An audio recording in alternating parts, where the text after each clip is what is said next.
Hello and welcome to another exciting episode of the Show Me Mo podcast, hosted by the Missouri School Plant Managers Association, MSPMA for short. And we got another good one on the books for today. I'm really excited and grateful that a longtime friend of mine, Mr. Jim Rich from the Park Hill School District, is going to join us, and we're going to talk about something that it hit home to me yesterday. I live in Massachusetts, as I've shared in a couple of the episodes, so the Missouri listeners probably can tell that I don't have a Missouri accent. But drove down to an event yesterday in Connecticut, and when I was doing a presentation, it was a sustainability workshop, and that's a big word right now. Everybody's talking about sustainability and solar panels and battery charging stations and all of this stuff, which is all great. And I was talking about the exciting world of preventive maintenance. And when I talked, there were a number of people that I've got a 25-year history with. And when I looked at them, I said, one person in particular, Dave, a friend of mine, Dave, at a school district in Connecticut, we're getting ready to retire. And I said, what was it like when you started from then to now? How different has your role changed, your job changed? And how much did you guys talk about sustainability 20 years ago? And it was interesting what the answers were, because not much, if anything. And so Jim I'm going to let him tell you more about himself. Jim, thank you for joining. I appreciate you giving us some of your time today, first and foremost. Tell us a little bit about you and the school district, and your history. You've got almost 20 years in, same district. So tell us a little bit about that. And then I want to dig right into, I want to go in the Wayback Machine. I want to talk to you about your first day at school. And there. Okay, you think I can remember that far back? We're going to do our best. Yeah. I think I've got a little different background that led me here. I'm with Park Hill School District in Kansas City area, and I have two kids. Both my kids went all 13 years here and graduated from this district, and I've lived in the district for 30 plus years, 35 years or so. And my background is more in transportation and logistics. I was at UPS for a number of years, and I went from there to a school bus company and was managing some large facilities in the school bus world. And I'd gotten to know some of the folks in the district here, one being the HR person, and the other, several, but one of the others was my predecessor, who retired. And it just kind of came about that I was very fortunate that both myself and the HR director at the time were kind of thinking the same way, that I might be a good fit for this position.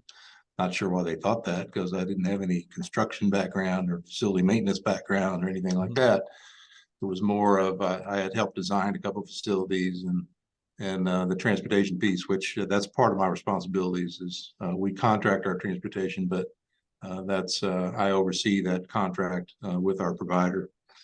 So anyway, that's what led me here.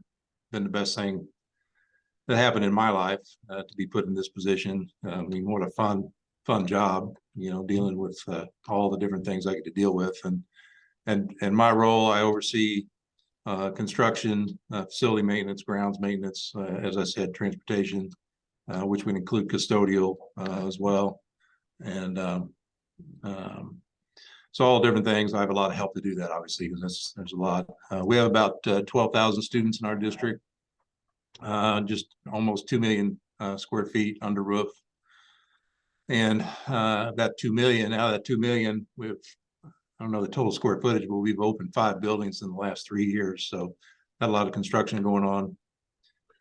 We just passed replacement of school buildings, or is that new school buildings due to growth of population, or both? That's a great question. This last bond was due to growth. So those were all new facilities. Wow. We had a middle school, an elementary school, a lead, we call it the Lead Innovation Studio, which is a high school facility, but it's not a full high school. Both of our high schools feed into it. And then in the building I'm sitting in, our support services center, and then we built the transportation center as well. But the reason that's interesting is we just passed a bond in April for another 137 million, and that's going to be more focused on renovation, possible replacement of vehicles of buildings moving forward. So we've never done that at Park Hill as far as replacing buildings, but Mhm. we've got our oldest building was built in the 30s. So it's, 90 years old plus. Mhm. So that's just an example. We have a lot that were like many districts were built in the 50s, early 60s, something like that. So we have a lot of aging facilities. But I have about 140 custodians, 30 some maintenance personnel. We try to do everything we can in-house. We don't like to contract anything. I mean, obviously we have to in certain cases, but Yep. we have all trades represented and try to do everything we can in-house. We just think that's a better way to go. So How are you doing with your team as far as so we had a group of folks on our last episode, and that was one of the both private and public sector guests, and one of the focal points was work shortage. You're never staffed properly. Operations and maintenance, I will have a conversation with anyone in the world about, especially public K-12. You're never staffed properly, but it's obvious with everything that's been going on the last 3 years. It seems like it's been a greater struggle almost across the board. Are you feeling the same struggles and pains? we're actually comparatively, we're not doing too bad. When I say we had 140 custodians, that includes what we call floaters or subs. We call them Mhm. floaters. They're full-time benefited, just like any other position. And we try to keep 17 of those. Mhm. That's where we're short. I think we're about 6 or 7 short there.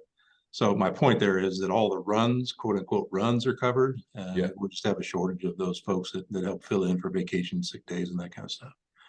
And then, as I said, we contract our transportation. So bus drivers, everybody knows there's a shortage of drivers for whether it's school buses or over the road truckers or whatever. Mhm. And we've done some creative things there on the transportation side. And I don't know how much you want to get into that transportation, but Have at it. I don't think you, so from what I'm hearing, and as you and I talked before this, I'm just now getting back my hands wrapped around Missouri.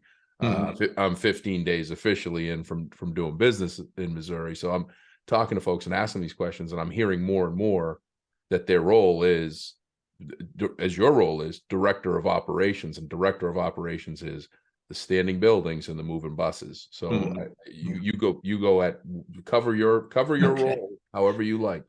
Yeah, but just a couple things. I mean, we, right after school started, we were realizing a severe shortage, and to the extent that we weren't going to be able to cover routes. And what I mean by that is our contractor staff, all their full-time staff, mechanics, et cetera, were driving, trying to cover routes, and we still didn't have enough drivers. So Wow. what we did as a district is met with our partner, our contractor, and offered them for the district to pay a perfect attendance bonus to the bus drivers at $500 a month. So that's a pretty good chunk of change. Wow. And Yeah. just to try to reduce some of those absenteeism.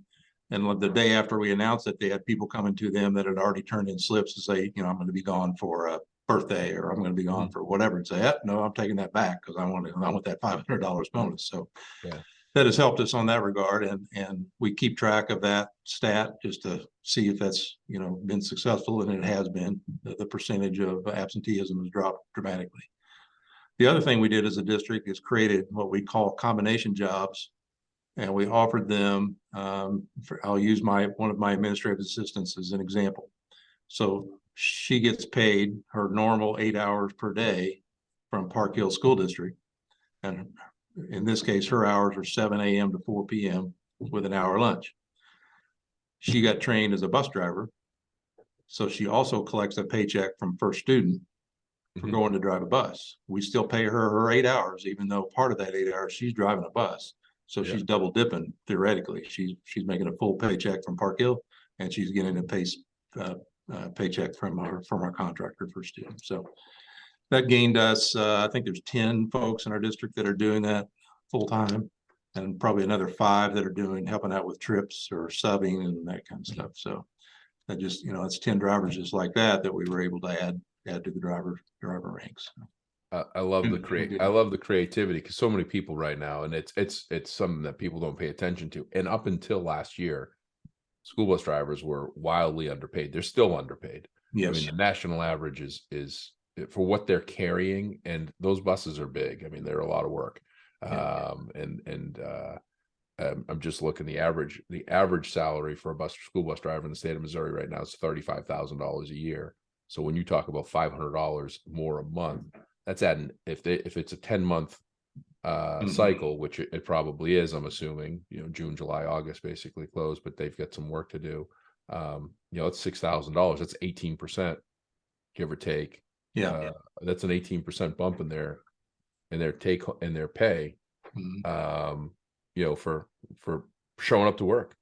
Yeah. Well, pretty good. That's been good. But jumping back over to the maintenance side, the custodial I talked about, that's really the only place that I would say I'm short. Now, we all struggle, I think, on the school district side to try to hire skilled trades.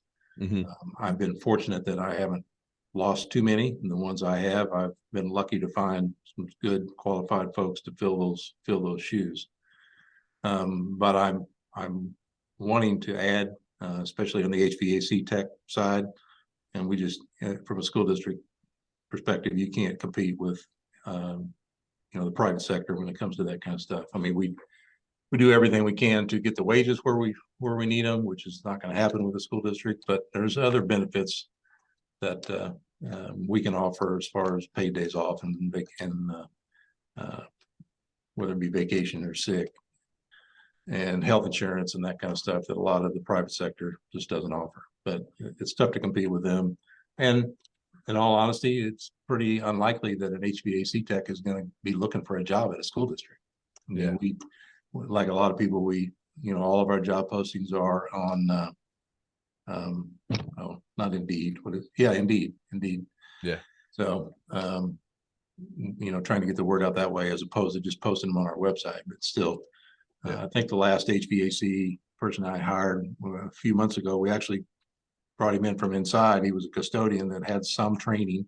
So he started at a lower level just to make sure he was going to work out. He's been fantastic, but we had one applicant from the outside. Yeah. After having it posted for, I think it was 5 or 6 months. So it's tough to find those folks. And I'm a little nervous because I've got a carpenter getting ready to retire. I've got a plumber getting ready to retire. I've got the electrician's probably going to be retiring, low voltage guy, and I'm worried that I'm not going to be able to find folks to fill those roles. Succession planning has got to be tough with the staff load that you have. And it's funny you're saying all this, and there's an ad that's getting played all the time for a company in Rhode Island that manufactures submarines. And they're now saying, what they tell on the radio, how much they're paying these new entry-level people, and they say, come on in, we'll train you how to manufacture submarines. And it's kind of like, it's pretty creative. And it's funny, so I've been fighting this good fight, and there's another person actually in the state next to you in Kansas. Burke Jones is his name. He's just started a podcast. He's a facility director for Derby Public Schools in Kansas, and he had someone on about retention and hiring. And a lot of it is stuff that I talk to schools about. And I always say, you should have a job fair twice a year. One on the first day of school in the kindergarten class, and the other time you should have it is at just before the commencement ceremony of the seniors in high school.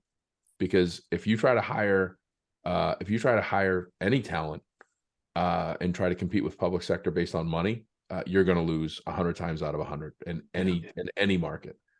But if you try to compete with private sector about purpose and actually making an impact, I don't think that there's a greater impact someone can make than an impact on our kids' lives that will create opportunity for the rest of their lives. Yeah. And so I tell people all the time, I say, hey, you should have a job fair right outside the kindergarten class, because you see these kids coming in at 5 and 6 years old, and you got to understand that when that commencement happens 13 years from then, and they're walking across that stage and they're going to be something, a lot of what they're going to be is based on what you help them to be. Yeah. And a big part of that is their learning environment. And it's not just the learning environment, it's the environment that they're in. What you're talking about, you're retiring folks. One of the things that's interesting about retiring folks, they've been in the schools probably for 20, 30, or 40 years. And that's where I want to go with you. I want you to think as best back as you can of what coming into Park Hill School District as a director of facilities looked like. What was it like 17 years ago? You probably just got out of dial-up internet, Yeah. right? Yep. You Yeah, probably couple things come to mind. One, my predecessor, his name was Jerry Wright, great guy, still lives in the area here. When I walked in, and he didn't tell me this, I spent, I was transitioning from private sector to the school district, and I think we spent maybe 2 afternoons together, and we walked through the schools and that I was kind of familiar with anyway, because I lived in the community, my kids were here, and that kind of stuff. And we just talked a little bit about what was going on. That was about it. But what I didn't know, when I sit down in my chair for the first day, there's a packet of, I don't know how many pages it was, probably 25, 30 pages. And it was month by month by month. January, here's the things you need to keep an eye out for. And here's the things we normally do in January, February, March, et cetera, through the whole year. I used that thing for several years, until, of course, things change and times change and all that. And I still had it up until a couple of years ago. And I finally said, you know what? I think I can get rid of this now. Yeah. I didn't look at it anymore, but it was kind of a sentimental piece for me to keep that. The other thing you mentioned, the dial-up, the other thing that I still remember, it was one of the first pay periods. And I walked into my office, and my administrative assistant, who at that time was taking care of payroll, had 100 time cards spread all over her desk doing time cards. I'm like, really? We live in a different age now. We don't need to be doing this anymore. So worked with our HR folks, and after several years, probably it took, finally got a kind of an electronic time card system in. But I'm like, this is ridiculous. You're spending hours and hours and hours going through these time cards. There's got to be a better way. Yeah. So, not that was relevant to the facility itself, but that's one of the things I just couldn't believe coming into this. Yeah, well, it's funny, and when you talked about the stacks, my dad and I we've had a couple of businesses together. I started my role in facilities as a property manager for private sector when I was in my late teens, early 20s.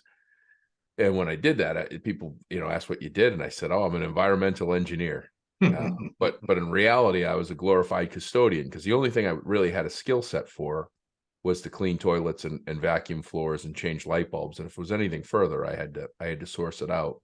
But there was a lot to maintaining these office buildings. And my dad, who was a helicopter pilot for the 101st in Vietnam, he brought me a metal box. I still have it, with 3x5 cards, and it's got A through Z and 1 through 31. He puts it down on my desk. I was about 19, 20 years old. And he says, if you can't manage something out of this box, it can't be managed. He said, you've got all of your contact names, you put A through Z, all of your planned work, you put 1 through 31 for the upcoming month and move it back and forth. And he went through this whole process, and I was like, wow, that makes a lot of sense. Mm-hmm. The challenge is when you try to capture all that and bring it into, sharing with people. And it's ultimately how I lost my contract in 1998, is I did the work, and I tracked it, but I didn't put anything. But you're talking about that story, and I had a call yesterday, and the person said, "Hey, can you help me build a template for my snow sticks? The parking lot snow sticks." And I said, "Yeah, sure." I said, just out of curiosity, when did your PM task pop up for snow sticks previous to this? He goes, "Oh, the first snow." So they want to put it in. They want to put it in the ground before it freezes and before there's already snow on the ground. But But you were talking about preventive maintenance earlier, and I think that's one of the biggest things that's changed in my time here. Is we worked for years. When I first started, it was just reactive. Everything was reactive, putting out fires every day. I mean, that's all we did. And through our maintenance work order platform, which you know what that was. I don't know if you want to mention the school dude over the years, and it took a long time, because as you well know, when you're trying to transition from all reactive to doing more preventive, that's a big challenge. But we did it, and that's one of the things now that I focus on, and my team focuses on, is doing more preventive work. And right now we're at about 40 to 45% preventive work orders to work orders. Yeah. Now the challenge with that is, in fact, I was just having that conversation before we got on here with my lead HVAC tech, that we've added more buildings. We're doing more in-house. So we used to have contractor change all of our filters twice a year on our bigger buildings. Mhm. They were too unreliable. They couldn't find help just like everybody. So we took that back in-house. So we've added all that with the same number of techs. Right.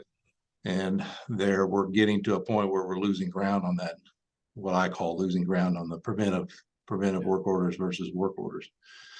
So that's the challenge. We need some more people to be able to do it. I mean, that's the bottom line, more hours in the day. Yeah.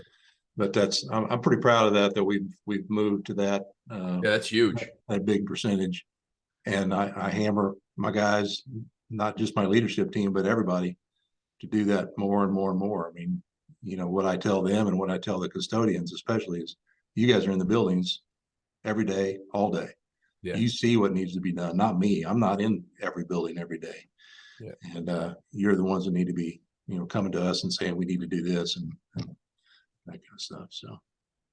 So I love where this conversation's going. I really do. It's like we're going to talk about buildings and age everything, but I think a lot of this stuff is really pertinent and important. And one of the things that you touched on in this that I want to ask for, and I think I know the answer, but if I don't, then I'm just going to be embarrassed that I asked it. But you must have sensed over the course of time, right? So when you started, now mind you, when I say this, the school, while you're doing 90 to 99% reactive work, you're doing good work, you're taking care of the school building.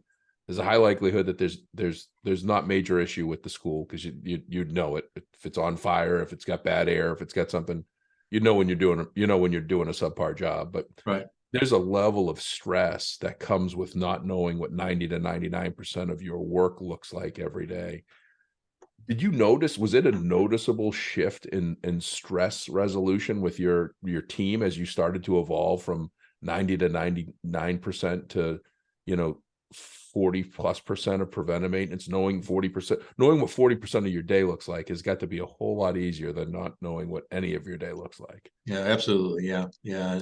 And again, I keep talking about HVAC because that's just a huge part of it, the equipment side of that. My lead HVAC tech back then said the exact same thing that you're talking about. That when we spent all those years transitioning to the PM side versus the work order, that's exactly what he said. Said my stress level's down. We know what we're going to do every day. We know what equipment that we need to replace for the next 5 years each year. We're not just replacing a piece of equipment when it dies, which you can't do in the school business. So you can't be without whatever piece of equipment you're talking about. Well, and the supply chain's so screwed up right now. Yeah, right now, this is a completely different time. We have switched. In the last couple of years, we've switched out. We're doing that too. We're gonna be buying more equipment direct, doing like an owner provided, contractor installed. At least the work that we can't do ourselves, install ourselves. So we're doing major replacements in the summer. We're gonna, I've already purchased the equipment, ordered the equipment for this summer's work. I did that a month ago because of the long lead time. So we're going to get it. We're going to store it here at our facility, and then when we get our contractor on board, we have the equipment for them to install. So that's been a change for us. I don't know if other districts do that or not, but that's we've changed that in the last year. Yeah, a lot. I mean, it's a disaster. I mean, when I talk to folks and they're talking about things that are in a budget for this year, and July 1, they go to place an order for rooftop units, and there's a 351 day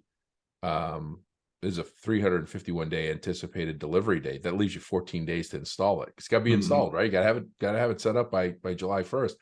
Not a big window. And that alignment with there is no science to proper alignment with receiving of parts and inventory and having the people to service and install it like there used to be. We talked about this in the last podcast. There's 3 million skilled labor positions open in the country today. That's any skilled labor, contractor, carpenter, electrician, plumber, you name it. And so there's such a shortage that they're in the private sector, they're picking the work they want to do. And if you're not a job that's going to make them enough money or do enough, then you might be further down the list than you'd like to be. So It's funny. I in that talk that I did in Connecticut yesterday, there was a new facility director. So there was a Jim Rich 17 years ago sitting there and saying, "Hey, this all sounds good and great, and great on paper, and then theory, getting your business manager involved to buy into why it's important for PM. But how do you do it?" And I go, "Well, PM's like an elephant." And he says, "Yeah, it is." And I says, "Well, how do you eat an elephant?" And he looked at me and says, "One bite at a time." And I think that that's the most important thing. And I don't know how you rolled it out to get to that 40 to 45%, but I'd love to get your thoughts on, I'd love to get your experience on how you started and then how you stayed the course to get to that point. Because I think that the number one thing that I hear and I see in schools across the country is discouragement. They get started, they don't build it out enough, or they go the opposite route. They have something brought in, they have a company come in and do the build out for them, and they build a system that's so robust that does PMs on every possible thing. And you don't have the staff, you don't have the hours. I mean, Right. I made the comment yesterday, and I think I could probably do it in your district. I could double your staff right now, and all they do is PM, and they might get every PM that every asset has that gives an industry standard to. So what was kind of your decision to go to this effort, and kind of how you went along? Did you do a rapid build out, or did you do a gradual over time to get here? And are there any pitfalls or best practices that you could give? Yeah, it was gradual. I mean, I think it has to be gradual. Like you said, you can get overwhelmed pretty quickly, especially if you don't have the staff, and none of us do really. And um, first and foremost, I had a lot of support from assistant superintendent, who was my supervisor, and the superintendent at the time. And when I started rolling it out and telling them what the plan was and the benefits of that, I mean, it was easy for them to see that. And we all know, if you're in facility management, the benefit of doing PMs versus reactive. And it's a pretty simple sell when they see the data on it. Yeah. And again, I go back to HVAC. That's where I started, and that's a lot of the most expensive pieces of equipment we have in our buildings. And got the buy-in from my lead tech at the time, and was fortunate enough to hire another person at that time, and with the focus on that. At the same time, met with the filter company that I was talking about that we eventually had to get rid of, but taking some of our larger buildings off of the plate of my techs to change filters and do the minor maintenance. So that got us started. And then we just slowly added from there, whether it be plumbing or electrical or whatever it might be. But that was the first bite, if you will. And Yeah. I think that I feel like that was successful. I don't ever claim to be an expert in anything, but that seemed to work for our district anyway. But you gotta have buy-in from your cabinet or whoever it is that you're reporting to, your financial folks and your upper management in your district too, because there is a commitment from them too. And whether it be personnel or replacing equipment before it dies, instead of waiting until something goes haywire. But you've got to have their support. And I'm fortunate enough in our district, not only the support of my cabinet and my board, but our patrons as well. I mean, when we do surveys and et cetera, talking about facility maintenance, that's always top of the list, that we have good facilities and they want us to maintain our facilities. They would rather us maintain our facilities than build new. Yeah. So that'll be a challenge in the next 10 years, how that looks. But there are some that need to be replaced at this point. Well, and I want to talk about the difference between older buildings and new buildings, but you touched on one thing that I definitely want to say that I find that you've reiterated to me, because there's a couple of different mindsets in doing PM yourself as far as setting it up. There is the dedicating a space. So, hey, we're going to do the elementary school. We're going to get that set up. I'm not a huge advocate of doing it like that. The way that I tell people is put a list together. It's life safety, it's roofs, it's floors, it's plumbing, it's electrical, it's HVAC, and pick one. Just pick one and just focus on that for a month. And if it's just one schedule a day, 5 times a week, It's 20 in a month, 240 in a year. And you also have to figure out, we got 20 rooftop units in a school or 100 rooftop units in a school. Do we want to schedule for each, or do we want to do a blanket schedule? Like, there's a lot more to it than just saying, let's do this. But you just reiterated to me that my way of the list is the way that I think a lot of people think, and that the way of the, it's kind of like the, custodial, team cleaning or quadrant cleaning or this cleaning. Everybody's got their own way of doing it. But I find that finding a category, and then the backside of that is, once you pick that category, you have to show that difference in data, that historical workload that you had on your staff of putting out fires, like you say, those failures, those critical alarms. HVAC's a great example. We keep coming back to it, but that's the most responsive. That's the most responsive piece. Like, a floor is not going to tell you they have a problem. A roof is going to tell you have a problem only if it rains. So you could have issues up on your roof. It could be something like not cleaning your drain outs, right? For a period of time. And then all of a sudden you get backfill and pooling of water and it leaks through. HVAC has an opportunity where it's got building control systems, which we're going to talk a little bit about the advancement of that over 17 years, where it alerts you to potential critical failures or critical failure. So doing that comparative analysis and that workload, as well as that decrease, because if you get into the PM world, you're going to decrease your cost on average per work order by about 60%. Right? I mean, it's simple math. No expedited services needed, no expedited parts needed, no putting out fires, no overtime, unplanned overtime, whole bunch of factors that go into it. So it only makes abundant sense. So what was interesting was, I didn't know that you were a transportation director and worked at UPS before this. I thought you were a lifelong facility manager, that this was your blood and all you did with it. And 17 years ago, where were we 17 years ago?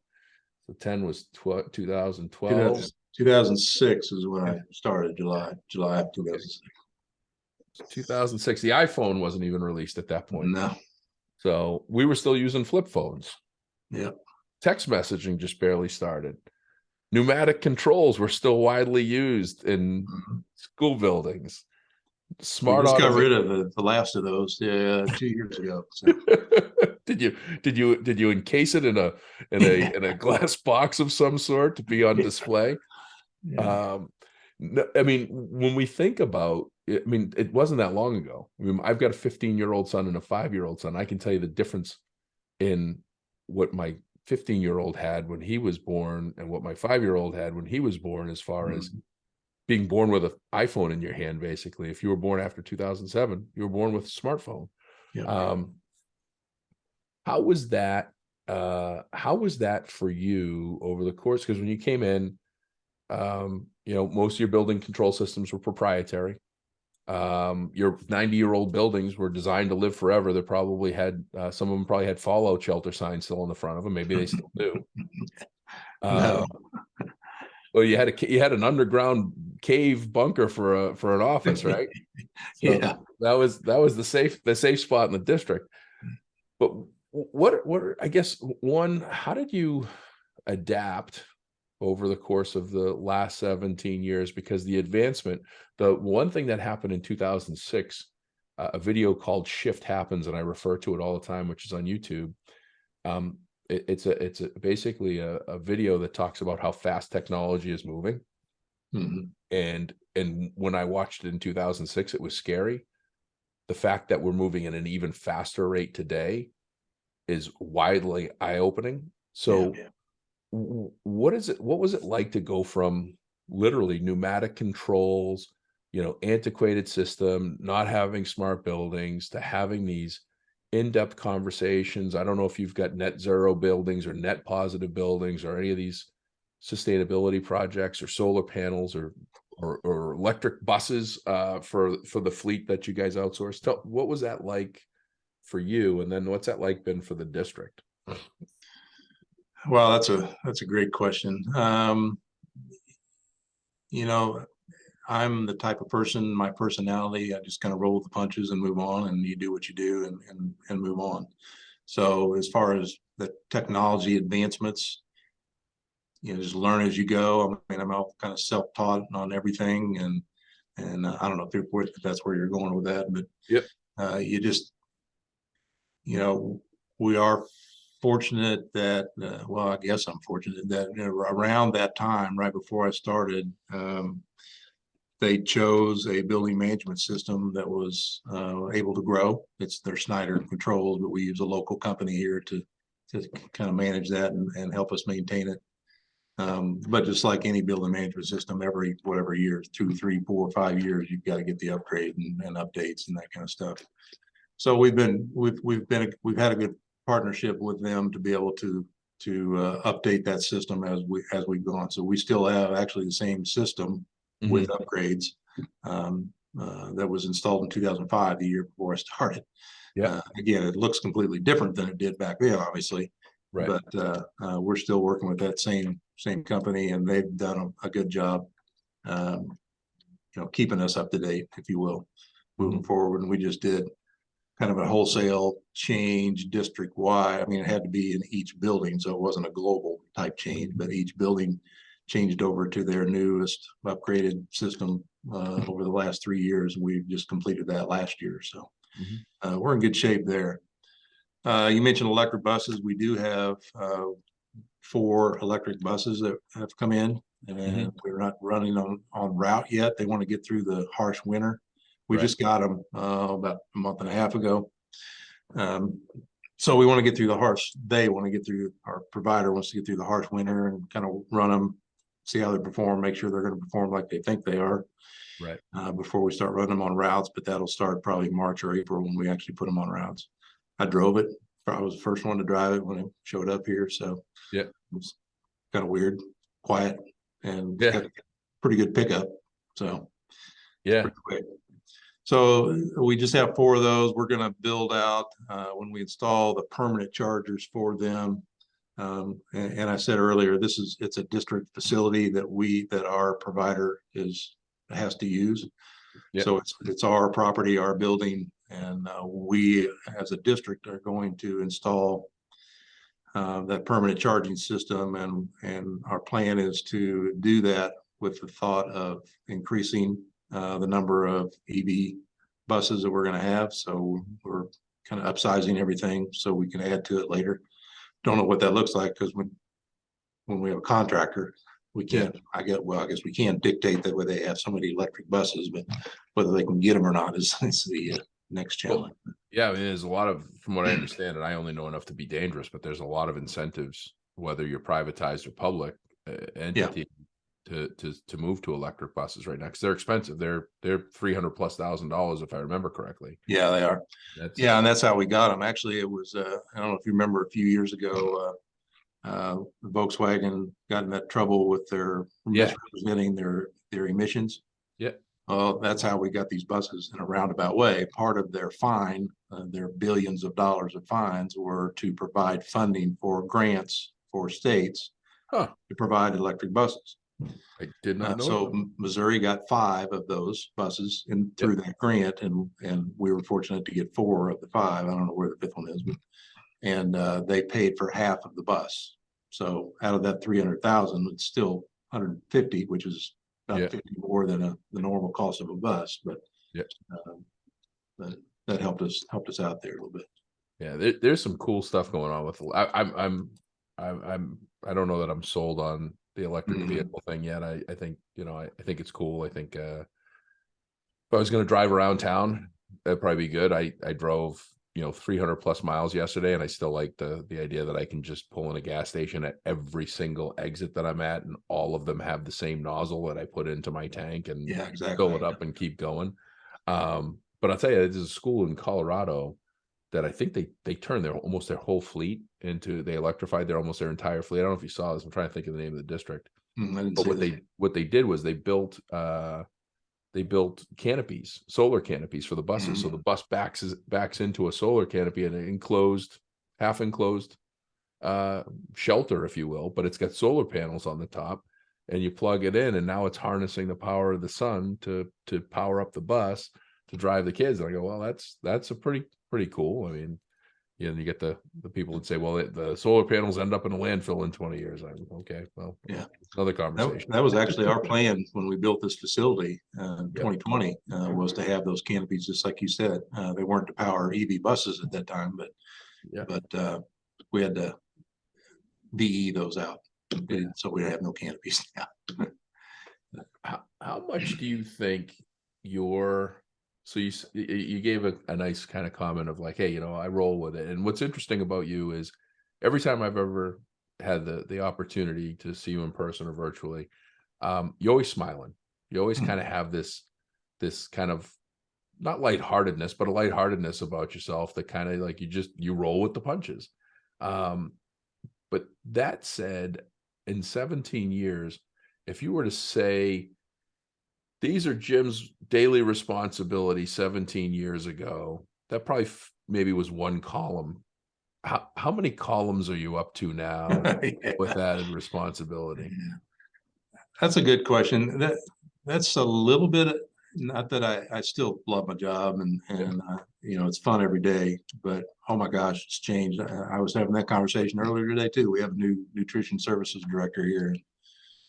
17 years ago, I may have been sitting in my chair 15 minutes a day. I was out in the buildings and running around and talking to principals and administrative assistants because, we all know they're really the ones that run the schools. It's the Yeah. administrative assistants.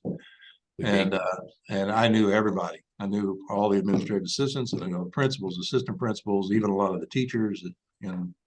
Now there's just no way I could do that.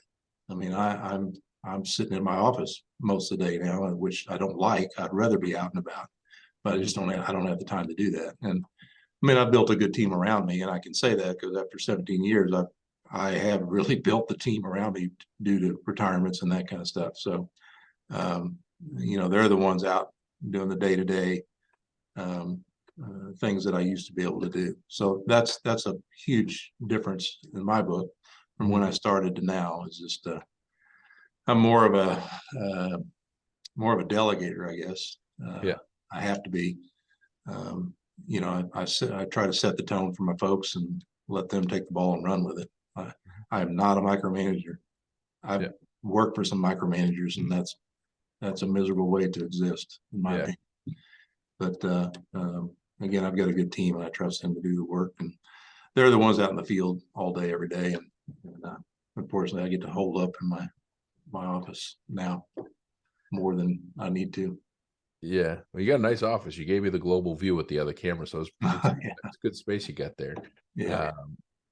It's interesting. I do a keynote. It's titled "To Change or Not to Change." How is the question? And I often don't think about how the evolution of my career has gone, over the last 25 years and how it's changed and evolved and done all those things. And like I say, for all intents and purposes, the calmest and least stressed people you think have the least amount of change in their life, right? So it's like, it's just kind of like Groundhog Day. Hey, I got nothing to worry about. Here's what I'm going to do today. It's kind of like why everybody says they look forward to retirement, right? You get to play golf or go fishing until you realize that you don't like golf, or they call it fishing, and they don't call it catching for a reason. So,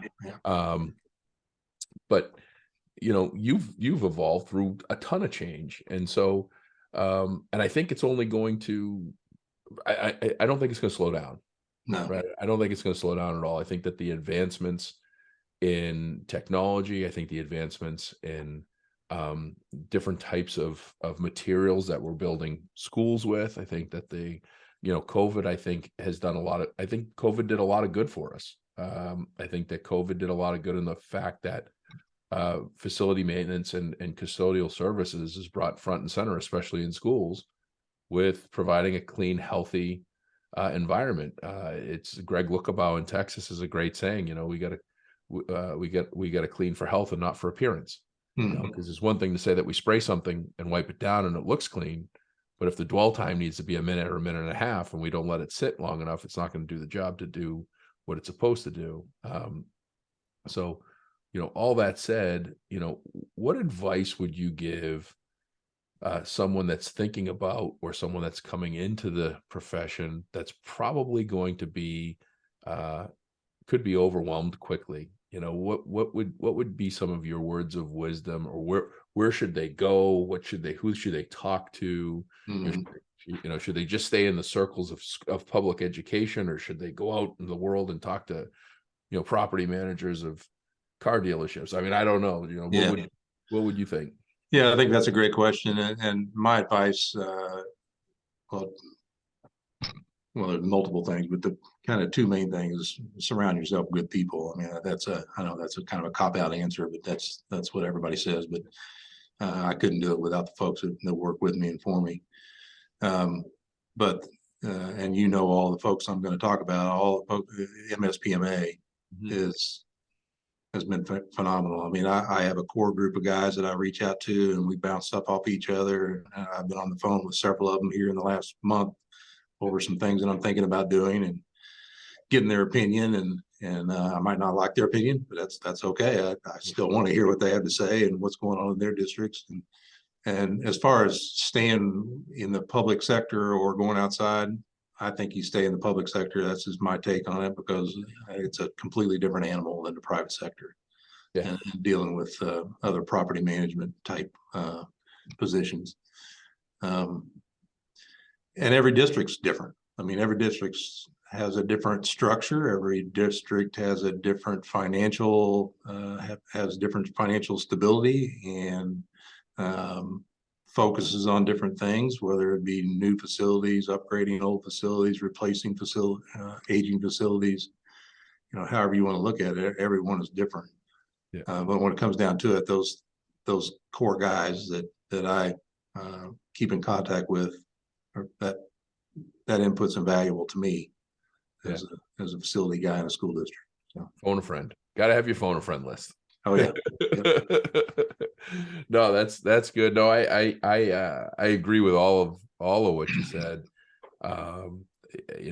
Again, preparing for this call, I was thinking about 22-year-old me, getting started, and who I talked to and who I reached out to, and the critical failures that I made, learning and growing.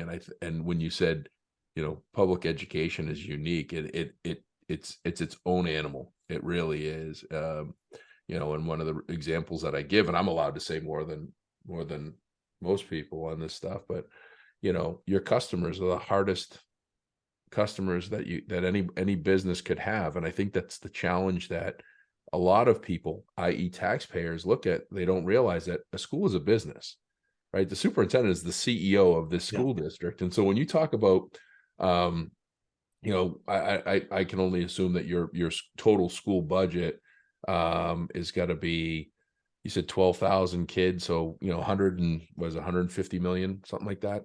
I think it's 220 something. 220. Okay, I'm way off. Good thing I'm not the bean. You guys would be really screwed. But yeah, so $220 million the superintendent's in charge of overseeing, and you put a price tag on your product, i.e. your kids. I don't mean to call kids a product, but the outcome of these kids are the future builders, astronauts, disease solvers, and all of the things that we need. You can't put a price tag on that.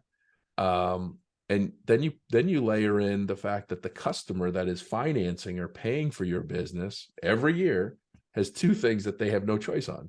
One, they have to pay, right? They have to pay, and they have no control of what they're going to pay. They do if you have I don't know if Missouri has Prop 2.5 or things like that. Yeah.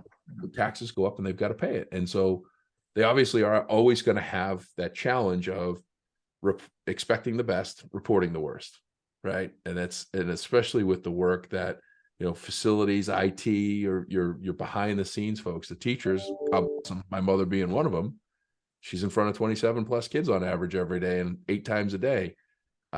It's tough. It's really, really tough. And for people to understand that, and then the budget cycles, every year, the people think that, oh, you got a new budget, you get that new infusion of money. Yeah. But you've got to figure out how and where that's all going to go. You get it July 1st for the upcoming year, and by July 2nd, you're already planning for the next one. And you're putting all your line items, now to February, March, with the hope that things don't change by July, right? Yeah, and from a facility standpoint, whatever, if 200 million, well, 75% of that is labor, Right.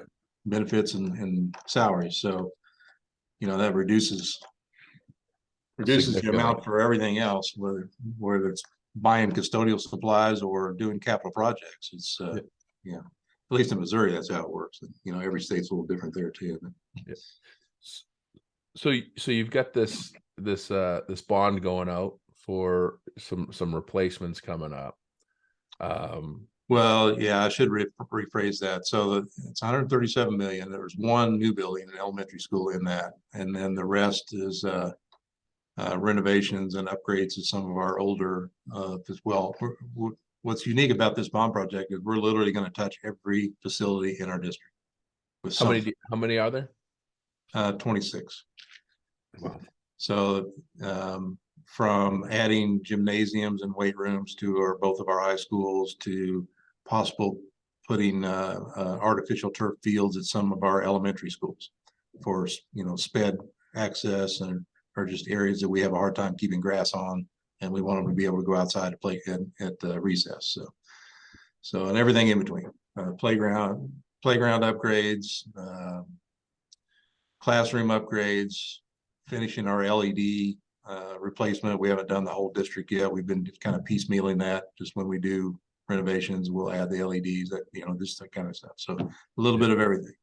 Yeah. But included in this process with our planning and the bundles that we have for this bond is a new 10-year master plan. And in that 10-year master plan is where there'll be discussions about what we're going to do with our aging facilities, whether we replace them or just spend a lot of money trying to fix them up or whatever. So I have my list of the ones I want to replace, but the public has some say in that as well, how that goes. But so it should be interesting conversations leading up. This next, the elementary school that I mentioned, that's the actually last piece of the puzzle of the last 10-year plan.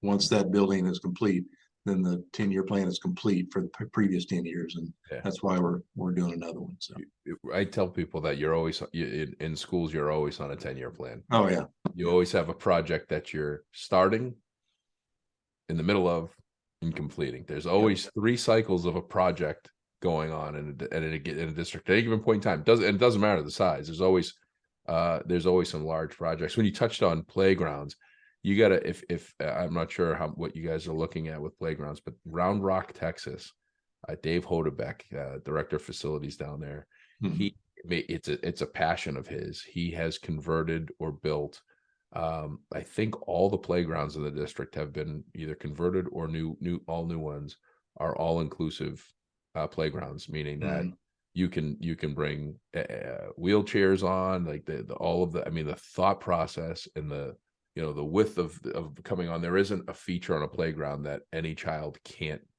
go on and use. He's been recognized on the news. He's actually been on my Be Awesome at FM podcast.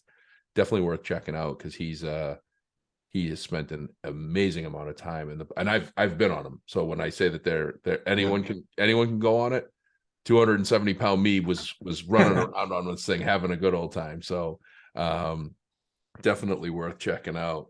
Well, I gotta tell you, this has been great. This has been you and I just talk. We could just talk like this for hours and hang out and have a good old time and cover a lot of bases and solve all the problems of the world. Anything I missed? Any tidbits, information, anything you wanted to add, take away, or? No, I mean, I think just one note I'm kind of made coming into this is what's changed over the years from a construction standpoint and renovation is just the codes. Codes are more stringent than they ever have been, and sometimes, at least in my opinion, are completely unreasonable.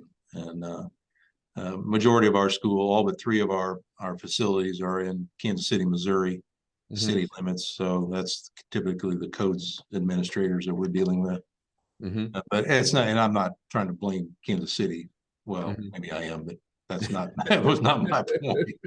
I think in general, nationwide, there's a new code that's been adopted here anyway. That I talked about the new gyms and high schools, they're going to have to be FEMA shelters. We don't have a choice. If we make that kind of addition to our school, they're going to have to be FEMA. Well, that just added 50% cost to everything or more, because we have to have a generator and restrooms and et cetera, et cetera. So plus just a more stable facility, Well, your ongoing maintenance workload too.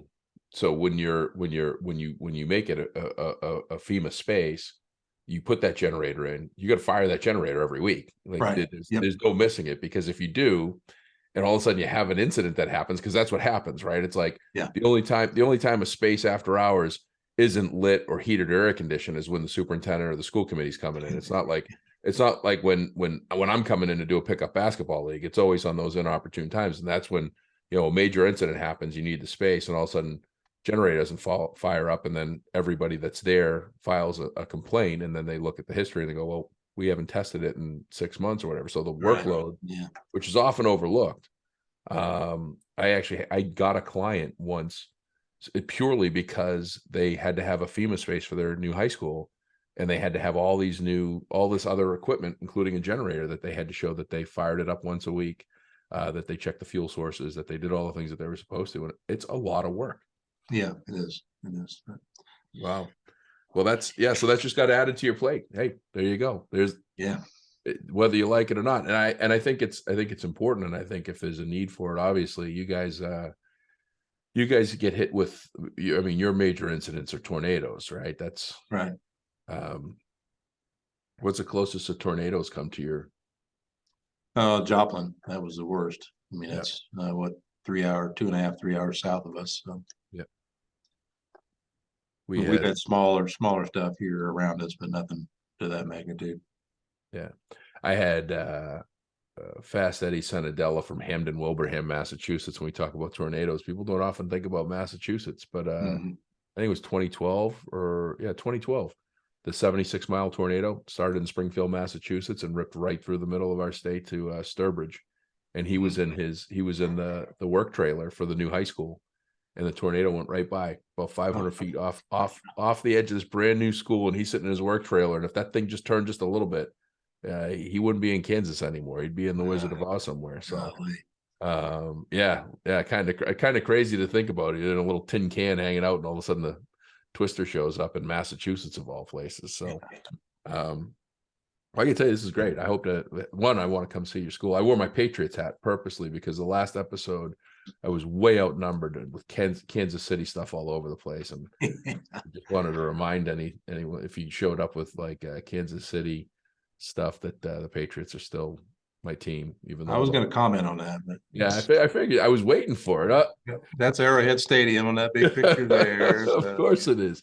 You guys are.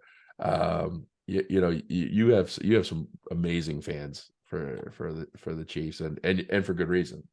I think you guys have done some wonderful things, but every once in a while I have to just say that, Patriots got a whole bunch of Super Bowls, and hopefully we're going to get one without Tom Brady. I don't know, after this weekend's performance by him, I'm getting a little bit nervous with him. I thought he was going to play forever. So, but no, this is great. I hope to get out, and I'm going to see you in person in the future, obviously, but I hope to get out. I'd love to take a look at some of your district and check out some of your space, maybe go for a ride in one of those electric buses. But first and foremost, thank you for your servant leadership in the last 17 years in your district. I know that you've made a difference and an impact. And I think I'm going to leave with it. You must have an amazing pride of ownership to be able to have provided the space, not just for your kids to live in, but for the space for your kids to learn in, and still be there, and to have that smile. I can tell that you're doing a good job, and your community recognizes it, because you're not bowing your head down when you walk in the grocery store. You're holding it up high because of the work that you and your team do. So thank you for that, and keep up the great work, and sharing with us all that you've learned and done the last 17 years.